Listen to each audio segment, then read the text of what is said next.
Alright, y'all, it's Hicks, and I'm back with some homemade fries. Yep, I'm going to teach you how to fry some fries. These are good. You can tweak it however you want to. You don't have to follow what I'm doing exactly if you don't want to.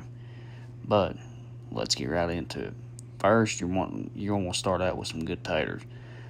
I like longer taters for this. You don't have to use the exact size ones that I got if you don't want to. Don't stress out if you don't have any. The smaller ones work just as good, but I like a average size to a longer sized fry. Now what we're going to do after we get it washed is we're going to cut it about as thick as you see me cutting them here. We don't want to cut them too thick because they won't get done properly. They'll be like a tater wedge, and that would be kind of absurd. But this is actually my favorite fries right here. The edges, those make for such good fries when they have a lot of skin on them like that. Now,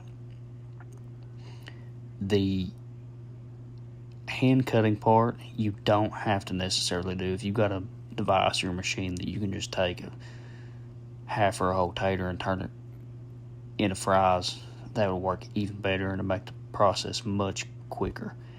After you get all the fries cut up, you want to submerge them in an ice bath, and there's supposed to be ice in this, but put cold water with some ice in there and let them hang out for about 30 minutes. You can even do it all the way up to 2 hours. The longer the better, because it takes all the starch off of them. Now, you want to put them on a drying rack after that time frame is up and dry them with a paper towel, pat them dry.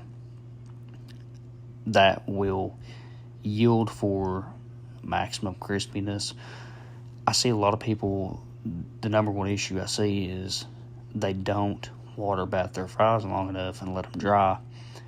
What actually happens when you cut the potatoes is there's a lot of excess starch that gets on those cut up pieces, and that turns your fries into soggy mess.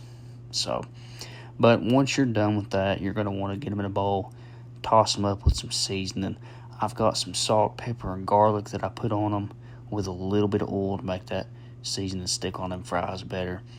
I used avocado oil, and then I've got some Kinder's, I think this is the buttery garlic seasoning. Highly recommend it on fries. It is so good. And you want to put quite a bit, because what happens to a lot of them seasonings is once they're submerged in the oil, it tends to fall off rather quickly and burn off pretty quick.